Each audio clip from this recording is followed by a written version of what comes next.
بیننده پرسیدن که اگر کسی در وصف پیشرفت کفار بگوید که آنها توانستند مرده را زنده کنند یا انسان بسازند، آیا چنین عبارت منجر به کفر می شود؟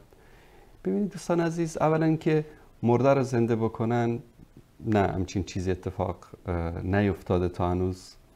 یا اینکه انسان بسازن، همچین چیزی هم اتفاق نیفتاده. گاهی اوقات اصلا میدیا این چیزها رو بزرگ میکنن. مثلا چند سال پیش گفتن که بله کفار الان پیشرفت کردن و کشورهای غربی میتونن بدون مرد و زن کودکی رو بسازن که در عربی به عنوان اطفال انابیب یا کودکی که در داخل یک تیوب خاصی در لابراتوارها اصطلاح به وجود می آورد. وقتی که شما میرید حقیقت ماجرا رو مطالعه میکنید، نه همچین چیزی نیست که بخوان یک انسانی رو در داخل لابراتوار یا آزمایشگاه یا در داخل یک تیوب بسازن. همچین چیزی نیست. چیکار کردن؟ بویزه زن رو یا تخمک زن رو گرفتن، با به اصطلاح منی مرد و القاء صناعی یا القاء مصنوعی رو در داخل یک تیوبی، در داخل یک انبوبی، در داخل یک به اصطلاح لوله‌ای در اونجا انجام میدن. این کاری که به اصطلاح در حقیقت باید در رحم صورت بگیرد. سبب چی بود که بعضی از زنها خب باردار می شدند اما این القا صورت نمی گرفت بنابر عفونت هایی که وجود داشت در رحمشون یا بیماری هایی که داشتن یا هر چیز دیگری. علما چی کار میکردن؟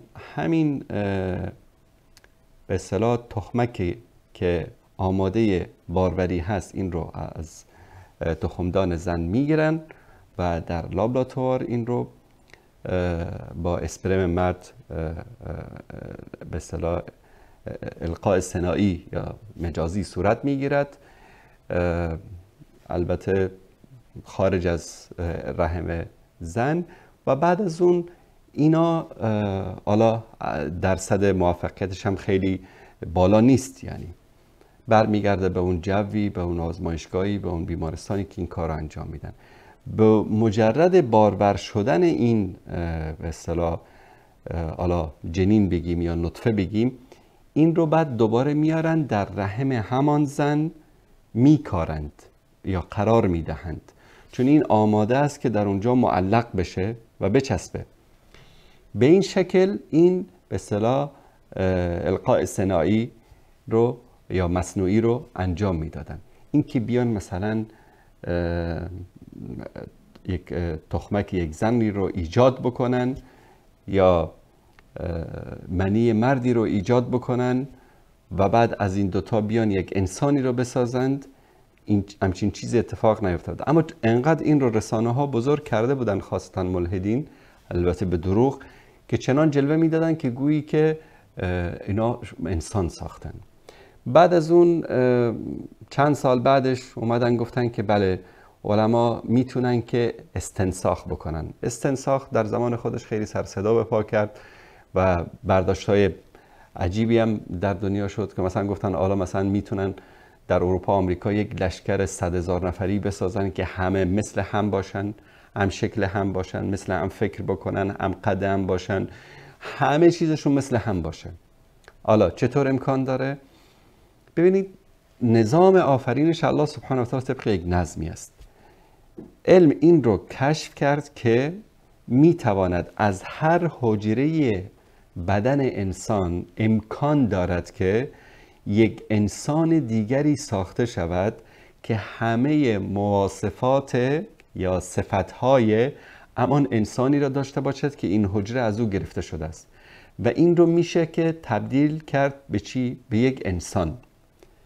یعنی هر حجره انسان این خاصیت رو دارد که تبدیل به یک انسانی شود که همه صفات اون انسان رو دارد. تا به اندازه گفتن که حالا مثلا قبر انشتین رو باز بکنن و یک حجره رو از او بگیرن و یکی مثل انشتین درست بکنن. اینا همه ببینید یک سری حقایق علمی است، یک سری نظرات علمی است. نظرات علمی رو بعضی از مسلمانان با حقایق علمی متاسفانه اشتباه میگیرن. نظرات علمی همچین چیزی امکان خواهد داشت، چون که اومدن مثلا نقشه ژنتیکی انسان رو کشف کردن که دقیقاً میشه در این نقشه ژنتیکی چشم، ابرو، گوش، عقل، هوش، حواس، قد، فلان، همه مواصفات خاص یک انسان رو نشاندهی کرد.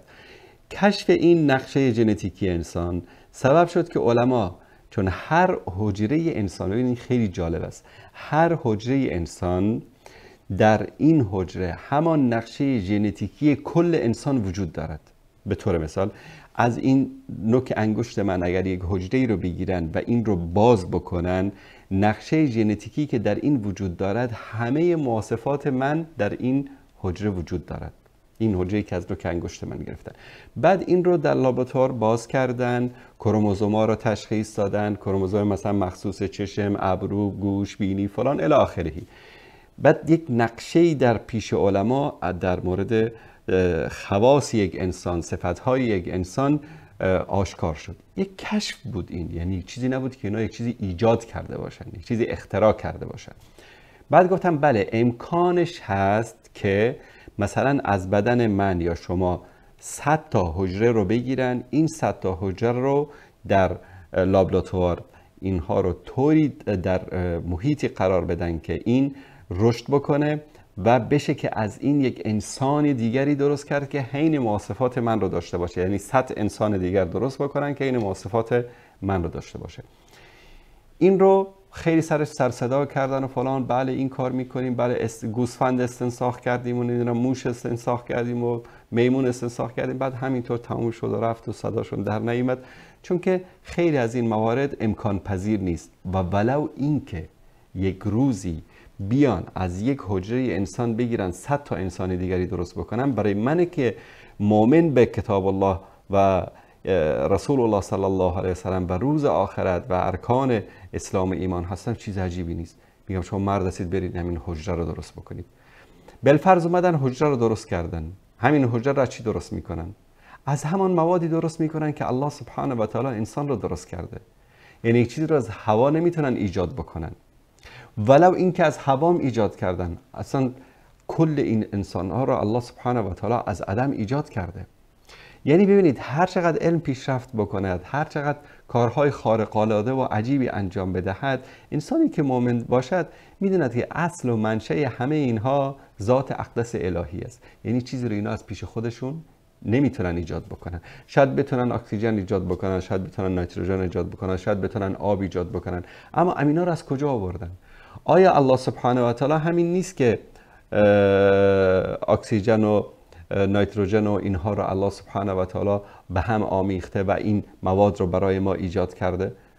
اگر اینا این کار رو در لابراتوار بکنن، چون که نظام آفرینش وجود دارد، الله سبحانه و تعالی همه این کائنات رو طبق یک نظمی آفریده است و ما انسان ها به درجه از عقل میرسیم، به درجه از دانش و تکنولوژی میرسیم که همین حقایقی که وجود دارد در کهکشان ها، در آسمان ها و زمین ها، اینها برای ما آشکار می شود، چون که مرتبه علم ما یک کمی بالا می رود، در سطحی قرار می گیرد که به اصطلاح جزئی از نظم آفرینش رو ما بتونیم ببینیم، کشف بکنیم، نه اینکه اختراع بکنیم. فرق میکنه به اینکه شما بیاید یک ماشینی اختراع بکنید و اینکه بیاید شما یک انسانی رو اختراع بکنید. حالا شاید انسان مصنوعی اختراع بکنن، ربات اختراع بکنن، اما این انسانی که با این مثلا چند روز پیش با یکی از دوستان صحبت می‌کردم، بابا اینطوری اونطوری ربات ساختن. گفتم خب مثلا همین رباتشون اگر برق نباشه چی میشه؟ انرژی نبود چی میشه؟ پس بین میره. اما این انسانی که الله سبحانه و تعالی ایجاد کرده، ساخته، این انسان زمانی که برق هم نبود همین انسان بود، زمانی که تکنولوژی هم نبود همین انسان بود، الان هم همین انسان است، فردا اگر این تکنولوژی هم نباشه همین انسان است. مثلا من انسان امروز با بخاری و کولر و ماشین و این تکنولوژی موبایل و فلان و اینترنت و اینا دارم زندگی میکنم، همه اینا رو از من بگیرن، آیا من میمیرم؟ نه. انسان میتونه راحت بره در یک روستایی، در یک جنگلی زندگی بکنه. پس این رو بزرگ میکنن و بعضی انسان هایی که منظورم دوست عزیزمون آقای رسولی نیست، اما بعضی از انسان ها فکر میکنن که والا اینا این همه پیشرفت کردن حتما به خاطر بیدینیشون هست، به خاطر اینکه به خدا و پیغمبر اعتقاد ندارن. همچین حرفی نیست. ثانیاً اگر ما در مورد پیشرفت اونها، در مورد تقدمی که دارن، در مورد تکنولوژی که دارن اگر تعریف بکنیم، تمجید بکنیم، این گناه نیست. بله امروز مثلا آلمان بهترین ماشینا رو میسازه، فلان کشور بهترین موشک ها رو میسازه، فلان کشور بهترین هواپیماها رو میسازه. این کفر نیست، این چیز واقعیت است که وجود داره و در اسلام من نشده که شما مثلا تعریف بکنید، تمجید بکنید از کفاری که مثلا در فلان جزئی از جزئیات زندگی پیشرفت کردن. مشکل در کجاست؟ این که ما فکر بکنیم که این پیشرفت و تکنولوژی که اونها به دست آوردن به خاطر بیدینیشان بوده، به خاطر دوری از الله و رسول بوده. اینجا این مشکل است، اینجا این خط قرمز است. یا اینکه اونها رو دوست داشته باشیم قلباً، بگیم که والله کافر از یک مسلمان خیلی بهتره چون که ماشین داره، فلان داره، این داره، اون داره، اون داره، این بنده بهتر خداوند است. اینجا مشکل است. در این دنیا شاید اون از ما بهتر باشن، در این دنیا شاید اون از ما پیشرفته تر باشن. یک زمانی که ما پابند دینمون بودیم، خیلی بیشتر از امروز، ما خیلی پیشرفته تر از اونا بودیم. یک وقتی علمای جهان غرب می اومدن در دانشگاه‌های اسلامی در دمشق، در اسپانیا، در کشورهای در بغداد می اومدن طلب علم می کردن. دانشمندان مسیحی، یهودی از کشورهای غربی، از همین کشورهایی که وقتی که مسلمان ها در بهترین ناز و نعمت و تکنولوژی در زمان خودشون زندگی میکردن، اونها اصلا حمام رفتن براشون یک چیز عجیب بود که انسان مثلا هر روز یک بار یا هفته یک بار بره حمام. یعنی افتخار بود در بین اونها که طرف مثلا 2 سال 3 سال 10 ساله که حمام نرفته. پس محبت قلبی با اونها داشتن، اونها رو به اصطلاح بندگان صالح و شایسته دانستن، نسبت به اونها محبت داشتن و نسبت به مسلمان ها کینه داشتن، اینجا مشکل ایجاد می کند که ما باید از او پرهیز بکنیم که در اسلام به عنوان ولا و برا در اینجا ازش یاد میشه. ولا برا این است که ما هر مؤمن و هر مسلمانی رو در هر وضعیتی که باشد به خاطر ایمانش، به خاطر اسلامش قلباً دوست داریم. اشتباهاتی می کند، عقب مانده است، متحجر است، فلان است، این است، اون است، اینا به جای خود، اینا مسائل دنیوی است. اما این که ما بیاییم یک کافری رو برتری بدیم از نگاه معنویات و ارزش‌های دینی و بگیم که مثل بعضی چطور امکان داره که اون کافر ملحد بره جهنم و این مسلمان بیکاره‌ای که گوشه مسجد نشسته این بره جنت؟